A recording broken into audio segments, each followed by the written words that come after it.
Yo, what's going on, everyone? Welcome to our Christmas version, our latest edition, whatever you want to say it, of Walking 90, the number one show for all you USL League One news.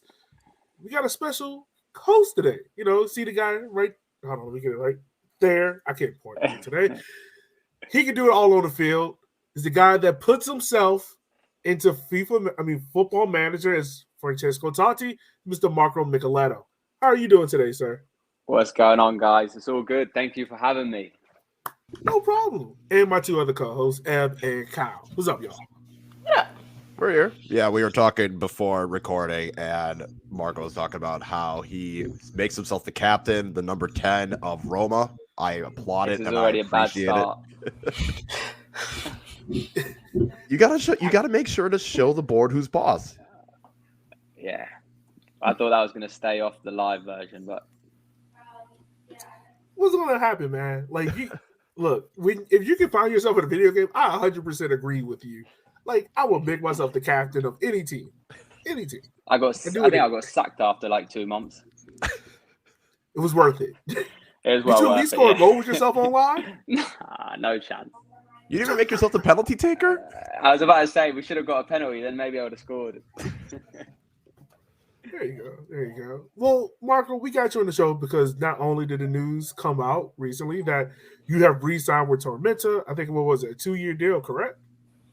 Yeah, I signed that last year. We signed a 3-year contract. Damn. Okay. I'm not going to lie. That's pretty unheard of in USL League One because normally you hear about either like a 2-year deal or a 1-and-1. So congrats on the 3-year deal, man. I mean, you definitely earned it with, like we was all saying, you are the face of Tormenta football. No. Well, thank you for the congratulations. But listen, I put a lot into this club, but this club puts a lot into me too. So it goes two ways, and people need to really get that clear.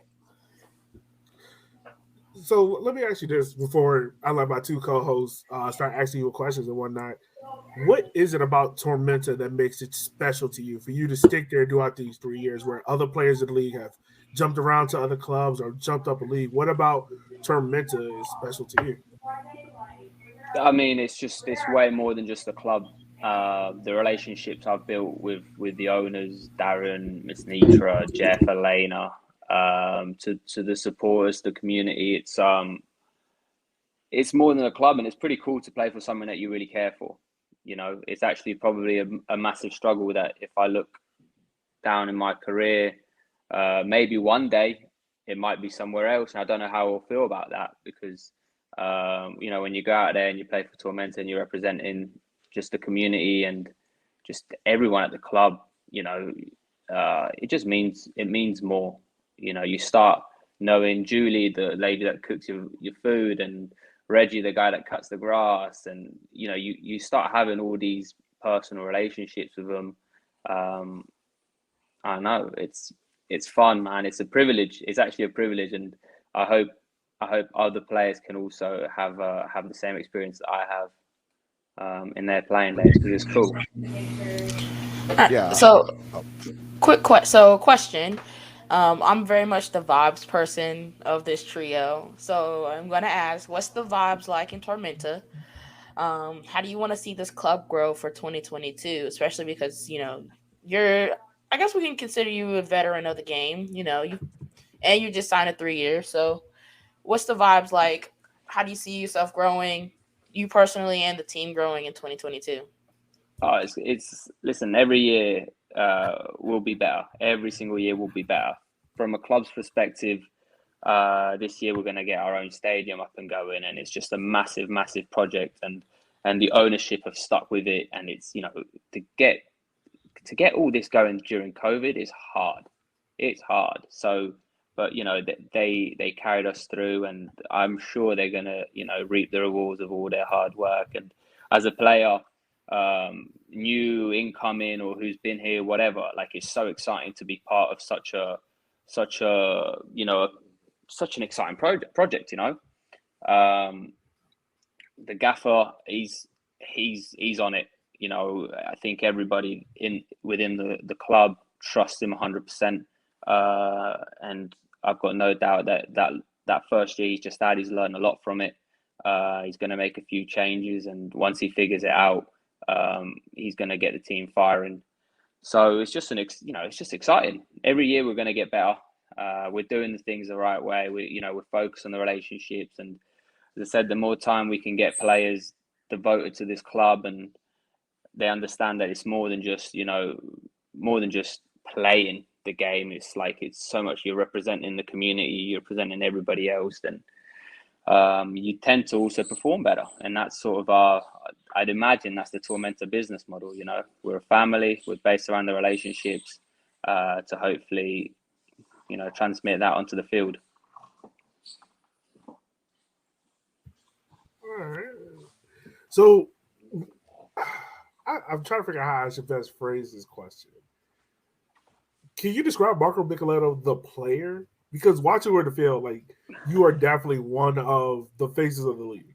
We're not going to hide that fact. But for someone that's probably never watched you play, and that's weird because I don't know why do you listen to this podcast, then. But how would you describe yourself on the field? Penalty taker. No, I know that all too well. As for Richmond, a little, yeah, just passionate. Just passion. I love the game. I love playing it. And the passion is a positive thing because I like to try and leave it all every single time I'm out there.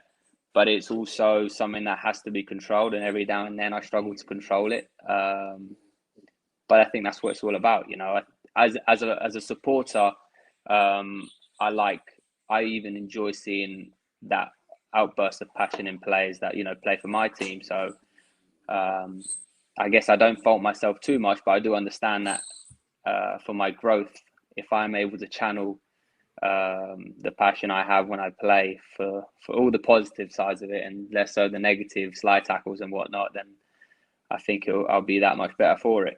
But yeah, just passion. It's the only word. I've said it about 15 times. So passion.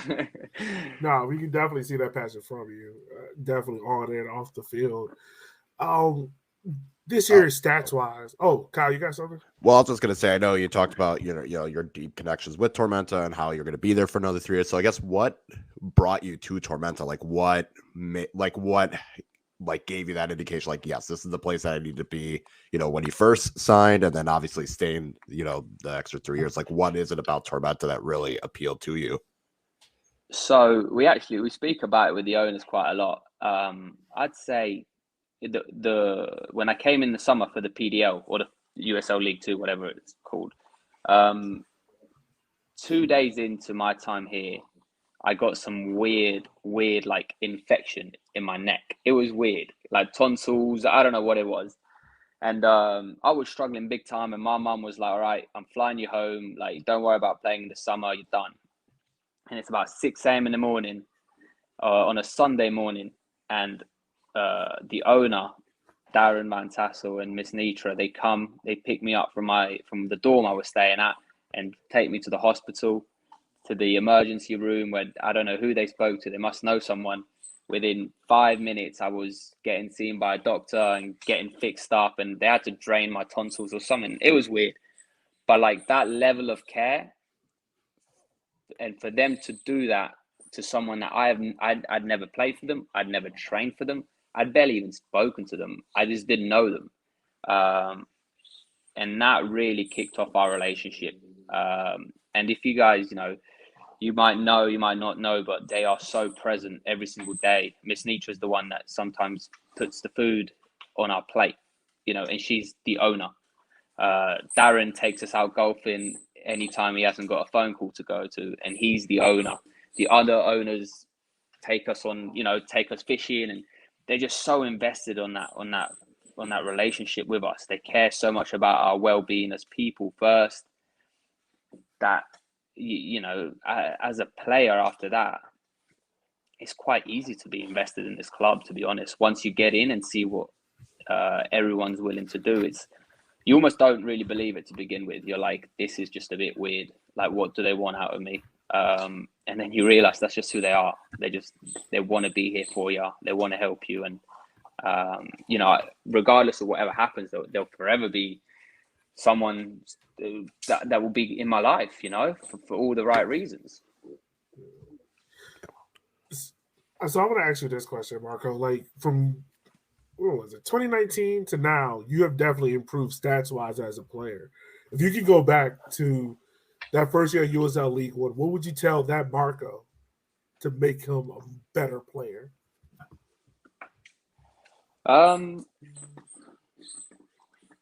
Yeah, I think it was something related to. I mean, I developed a lot this past season.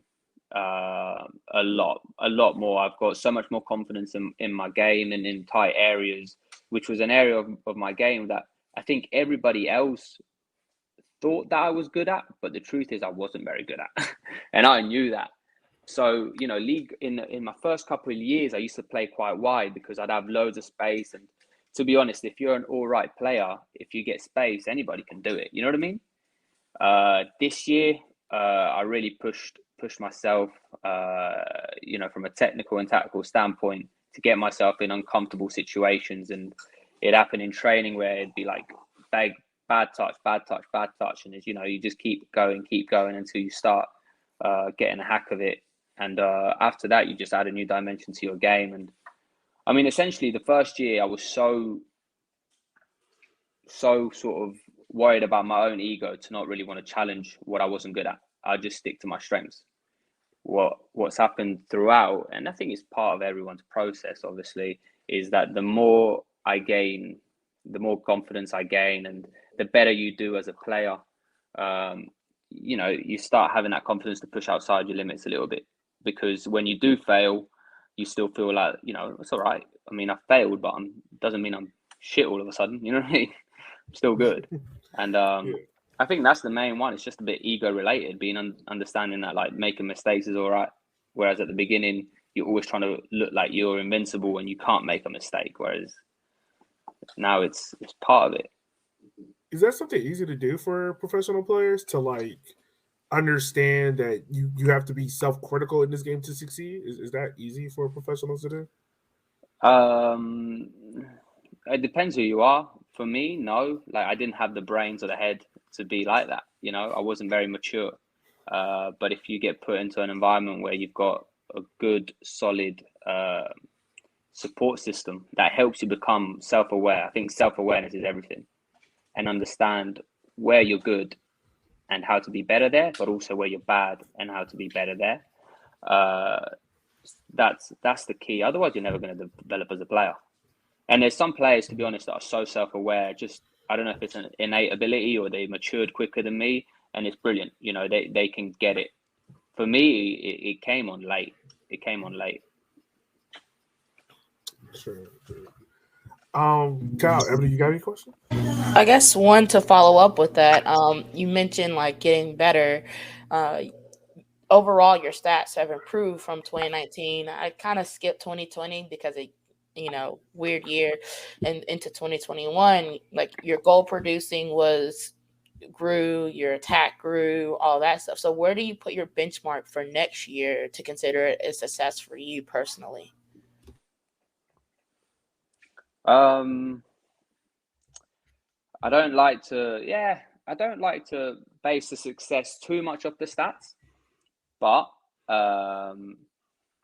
just be colder in front of goal. Yeah, I scored more goals, but I definitely there's 3 or 4 in my mind this year that I thought that I still think, damn, I should have done this, I should have scored this, I should have taken a break, So it's just be cooler in front of goal, be more relaxed. And if I'm able to get as many penalties next year and add a few more in the open run of play, then we'll be that much better off it, I think I need to add a few assists into my game, though. That is an area that I need to work on. It gets to a point where you're so, I feel myself around the goal and I'm just thinking about, all right, how do I get a shot off here? Now that the next level player has the ability to, feel dangerous, but at the same time understand that, hey, that guy could probably get a better shot off than you, so give it to him, Yeah. Well, I was going to say, you should hopefully be able to get more of the assists with the announcement of Phelps coming back. So how are you feeling about that? And do you think he's going to be the key to you getting more assists next season? Well, I don't know how many, but he could definitely help. But more importantly, I think he's going to help us concede less goals. He's as a player, I think you've all seen him. He's an absolute animal. I'm excited for the team and for the club that he's back as a player, but like even more so as a person. He's just an unbelievable guy. He's one of my best mates here. He's so important to this locker room. How he sets his own standards, and he's someone that when he talks, you listen to him, and he's a massive part of Tormenta. I mean, he's been here since day one, and he's going to leave an unbelievable legacy. And next year is just one more step in his path to continue, to go and leave that legacy. But it's massive. It's massive that the club is able to retain players like Phelpsy, because might be biased or whatever, but he can be in the championship, no problem. What's his best position, striker or center back? Center back. It's his favorite position. Okay. Now he could be a very useful striker. I'm pretty sure we played against each other at college. He was at Pembroke and I was at Young Harris, and he was a striker or 10 back in the day. He's a centre back all day, man. Like, he's a centre back. I don't care what he says. He's a centre back. All right. So I mean, this is a question follow up upon that. You and Phelps are coming back to Tormenta, and early on in you guys' career, you guys were the rookies. Just getting in, understanding how the league was, understanding how to be a professional. Now that you guys have played 3 years, and I guess we include Pablo in this as well. How is it now that you guys are kind of quote unquote the veterans of the locker room? How has that changed your mindset? It's a similar journey to the one you do on the field as a player, is what you make of yourself as a person in the locker room. As a rookie, you don't really have much responsibilities to like set any standards, and some are just mature and good people and they're able to do that naturally, and others need time to adjust. I think that the returners coming back will embrace massively the responsibility of setting a culture. And as much as it needs to be a culture based on what we've done over the past few years, with how certain things at the club operate, it has to also be a switch in the culture of we need to create this winning mentality. We need to set the standards for ourselves on a daily basis, just higher. Everything needs to be, we need to be putting up players. We can't be leaving so much slack around. And something that you learn quick, that you have to start at day one. You can't just go in day one thinking you're going to be everyone's mate and you're going to be a nice guy and let everyone settle in. And then once they've settled in, then you start getting on them. It just doesn't work like that. From day one, you've got to understand and make everybody understand what it means to be part of a winning mentality, a winning group. When someone hasn't trained hard enough, you let them know. And if you're able to do that and people are able to interpret that it's not personal, I don't want to shout at you or get on you or anything for any other reason than I want you to do well so we will win here. It makes it all the better. But more importantly, if you're the one telling someone that they need to train hard, then you best believe that you've got to be training the hardest every single day.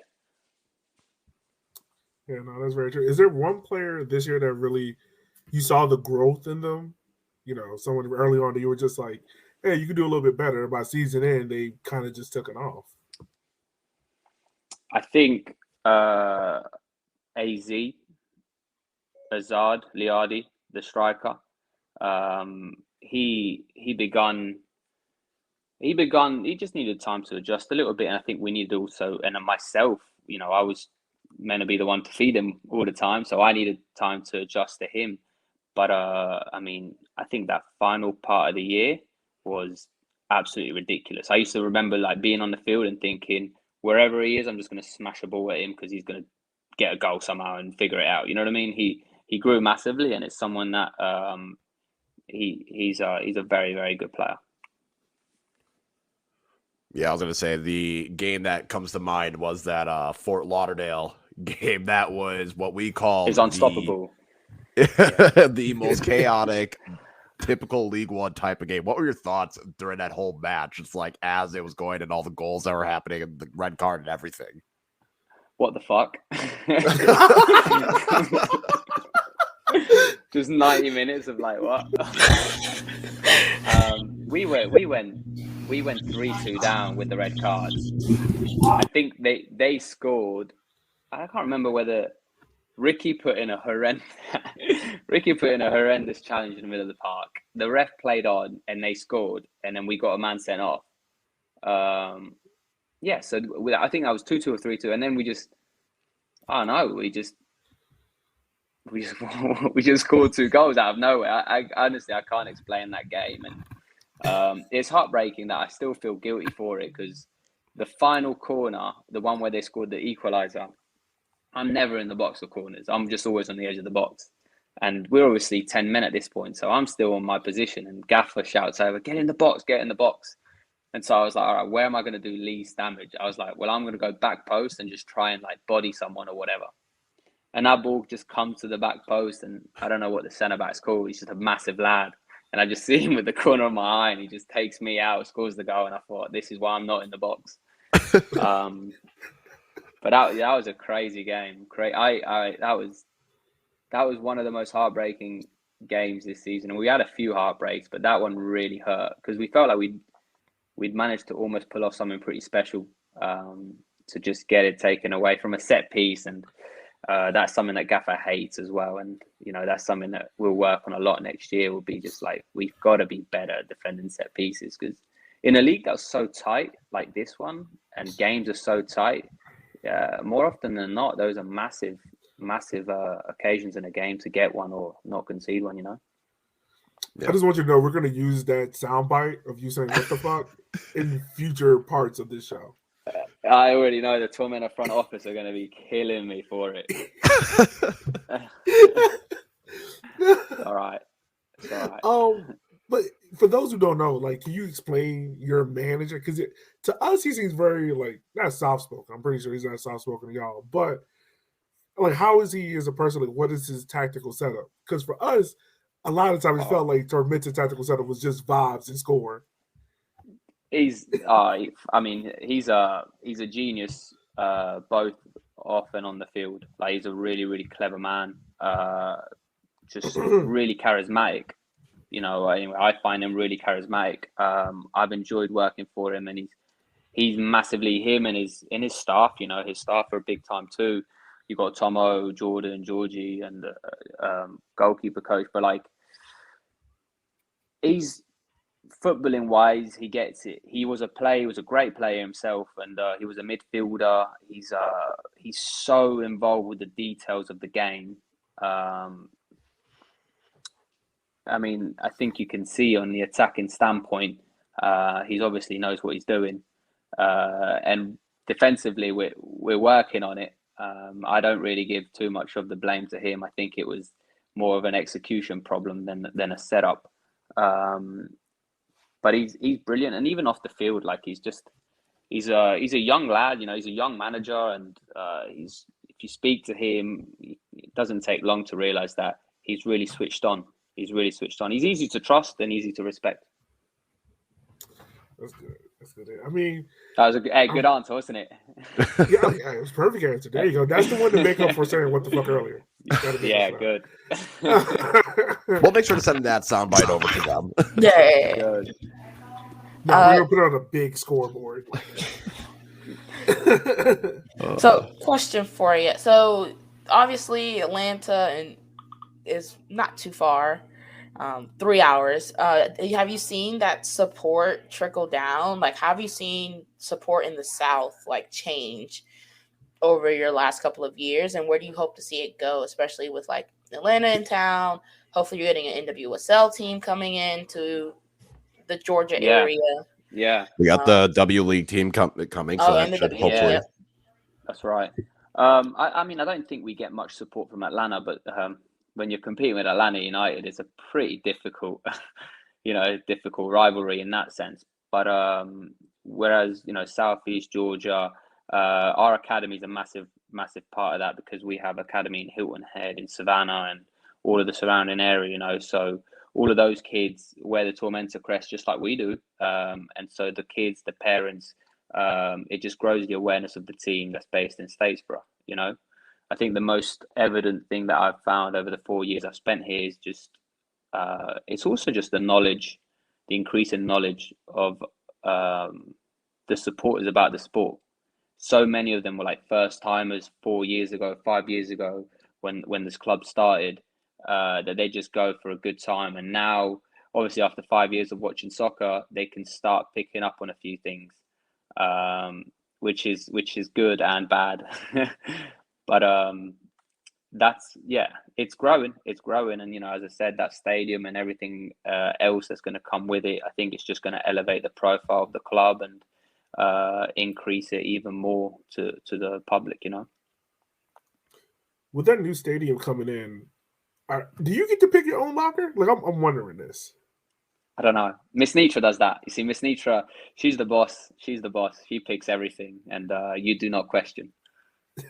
Okay, that makes sense.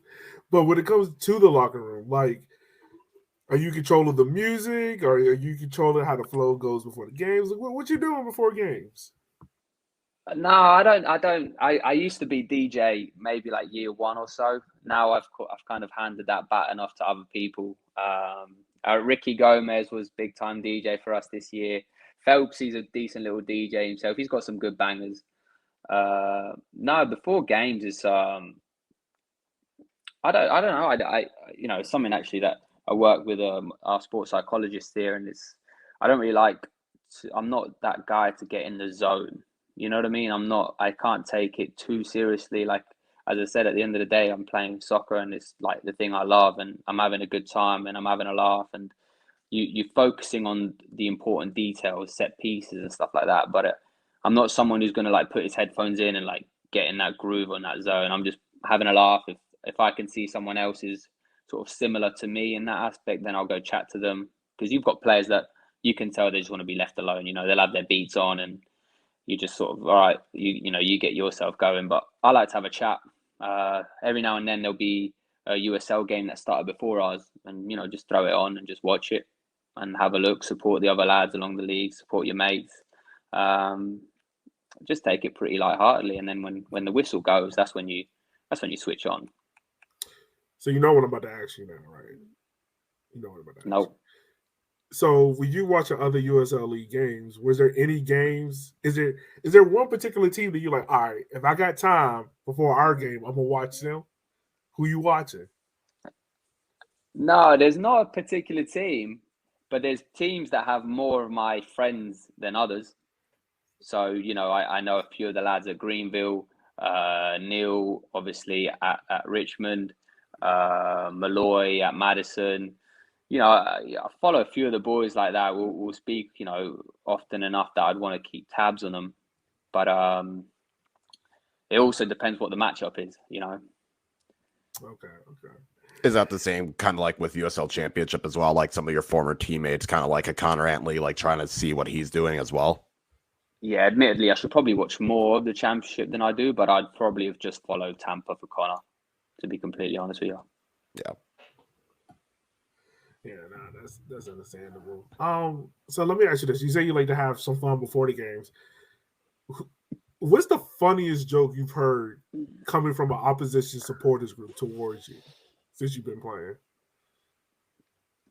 Well, I mean, the hair this year and last year really brought on a few. I can't. There's not one that stands out. There's not one that stands out the most. The hair, definitely, I'm asking for it, and I'm thinking I've just got to shave it off. Just shave it off. Well, now you can at this point. just wear black boots and just get on with it. But no. But you do hear funny ones. It's a shame that I can't think of one on the top of my head. But there's every now and then, because the stadiums we play in are so, so personal. Like the fans are right there, and you're hearing everything. Like you just hear certain things get shouted at. And it just makes you laugh. It does make you laugh. And I'm someone that does, it doesn't throw me off my game, but I'll listen. I'll fully enjoy it. I don't try and block it out voluntarily. If I don't hear it, then I just haven't heard it. But it's not like I'm not trying to hear it. Okay. All right. Nah, because I think one time he took a corner in Richmond, and I felt so bad because like our supporters was just right there just yelling, and I was just there, and I was like, I feel so bad for Marco. No, it's good. Like it's enjoyable. I love it. You know, at certain venues around the league, like Richmond, Madison away, Greenville, and I mean Chattanooga. The fan base around the league is growing, man. It's getting fun to go around, and it's enjoyable. It's definitely enjoyable. The flamingo ones where they just start doing that noise. That's the one where I'm like, what is going on? Like, You're welcome. yeah, it works. I can tell you that. It's good. What was your first thoughts when you heard that? You can use that sound bar from earlier. Yeah, very similar. You know, I always say when I'm on the Capitol stand, I'm like, okay, we have to be as annoying as possible. So the fact that this could be working, now that is even better. No, they're just going to keep doing it. No. Oh, I was always going to keep doing it. As long as I'm on the Capitol, it is now a tradition. It's happening. It's such a unique sound. It's a joke. That's hilarious. With all these new teams coming in, is there one you're excited to see? I love getting the opportunity to travel. Like that is such a perk of the job that someone is willing to fly you around the place to go and play soccer. So I'm excited to go to Colorado. I'm excited to go further out west. There's not one in particular that I'd say I'm more excited than the others. But the new additions are always welcomed. If I get to go see a new city while I'm at it, then all the better. Yeah, because I was going to say there's Fresno with Fuego. There's going to be Hailstorm with Northern Colorado, and what was it? Oh, Charlotte Independent. So that should be, I think it'll be three good teams. What is something that you think you've noticed in the change, whether it's the playing style or just like the type of technical ability you've seen in League One the last couple of years? Listen. Hey, excuse him. Don't worry, my dog does that all the time to me. You're fine. Yeah, he thinks he's a guard dog, but he's just a little Frenchie. He could get beaten up by a squirrel, really. But he's so the league's growing. Like the standard, the players. There's some good players out there. It's just got to pick my words wisely here. It was really say it with your chest. No, I mean there's different ways of winning games, and some are more efficient than others, and clearly the efficient ones as of late have been probably the more successful one. I don't think I can just think obviously North Texas year one. It was just it was a pleasure to be on the field with them. You know what I mean? He was just chasing shadows. It was they really set a really high standard that I hope that next year's winners will be of that similar style. You know what I mean? And I'm not taking anything away from Omaha because I think Omaha absolutely deserved to win it. It's an amazing team, and the coach has done really well. And praise the club and all of that good stuff. But it's a different style to that North Texas fluidity, and it's also just a matter of opinion. You know what I mean? Some players and some coaches would look at North Texas and just be like, it's just too many passes, too much going on, and others, why do 25, 30 passes when you can smash a ball from 45 yards into the box? You know what I mean? It's just different philosophies. But I hope to see more. I'd like to see more playing wise. I think it also is really correlated to some of the surfaces in the league. As we know, the more we get stadiums, the more we get the facilities in place that teams can look and say, all right, well, at least 80% of the games are played on really good surfaces.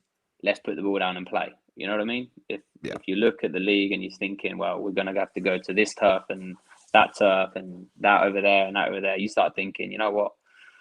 Let's not. Yeah, true, for sure. So let me ask you this. Definitely Tormenta has a rivalry with Greenville. Can you describe what that rivalry is like between the two teams, and what was that U.S. Open Cup game like for you? That first U.S. Open Cup game? Yeah, that one. Yeah, we lost that, man. That was tough. That was tough. The rivalry with Greenville was fun. I think you guys know, you guys had the Henny W, between Richmond and Madison, whatever. And any rivalry, just I think it's more for the fans, but that doesn't mean it doesn't transmit onto the players, because obviously when the fans bring a little bit more energy onto the stands, then the game naturally gets a little bit more heated and whatever. But yeah, Greenville is a good matchup. It's a team that I've got a lot of respect for. Obviously, their gaffer's a top gaffer. The club as a whole, they've been at the top from the get-go. They've got some really, really good players, and it's a fun game. I think we beat them 3 times this year. Yeah, so. We enjoyed playing Greenville, and it was good in that aspect. Kyle just had to leave because of daddy duty. That's all right. Yeah, you gotta get that first. This is a question I wanted to ask you. We were talking about it earlier before we hopped on, but 2019 there was a midfield of you, Neil, Charlie Dennis. Just playing what if that midfield was able to stay together for 3 years, where do you think South Georgia would be at this point now? Well, I've already told you. I mean, first of all, Charlie's an unbelievable footballer. I mean, I don't need to be the one saying it. You can all see it. He's a fantastic player, and the more good players you have the club, the better it is. So having Charlie in your team helps, period. You know what I think about Neil. I told you, I really do believe he could probably be the best player in this league. And so, when you've got those two, just get me out of the equation. Just have those two in the midfield at any team. I think you're doing pretty well. But we've also we've brought in good players, and we've had important players in the midfield in the past 3 years, and for whatever reason it hasn't always worked out. Something that you learn, I think, over time is that even good players aren't able to sometimes perform in a certain environment. You know what I mean? And so we'll see a player that might have not really hacked it here at Tormenta. I'll just use Raheem's example, just because we've seen he's signed at North Carolina. Ra got good minutes here and everything, but you wouldn't say it was like a superb season. And maybe next year he's going to go and be the main man of the league and of NCFC, and you just never know. The environment dictates so much. But yeah, with that midfield trio, I'd really enjoy playing in that midfield trio. So, we called you a veteran. You're only 25, but we're gonna call you a veteran of this game, right? Do you see yourself at Tormenta long term, past the 3 years, until the end, or do you hope to be able to go back home to Italy to play? The goal 100% is to go to Italy. It's just a really hard thing, but the dream is, and I think it will forever be the dream, to one day get to play in front of my grandparents and in front of my cousins and in front of that aspect of it, as well as just living the way the Italians live the sport. I would love to one day be able to experience that. That is, when you if you were to ask me what is like your dream, your goal out of your career, if I can one day achieve that I'd be pretty happy with that. Nah, I mean, that's a pretty dope dream to have. Speaking about that a little bit, for someone that's never experienced it, the most I've experienced is the Copa 90 documentary on it, but what is the rivalry like between Roma and Lazio on a game day? Is it as intense as they say it is? So I wasn't allowed to go to any Roma game when I lived in Rome. It was just too dangerous. My mum and dad just said, you ain't going. And I went, my first ever derby was when I was 14, and my dad took me, and Roma won 2-0. Totti scored 2 goals in the last 10 minutes, free kick and penalty. It was unbelievable. One of the greatest days of my life. But I remember we were leaving the stadium, and the way out is separated by just some really tall trees. And one way the Roma fans leave, and then the other way the Lazio fans leave. And just out of nowhere, it just started raining rocks. Just big old boulders, and they were just lobbing them over the trees. I remember just running off with Dad with it, and that's what it's like. It means so much more to the people. If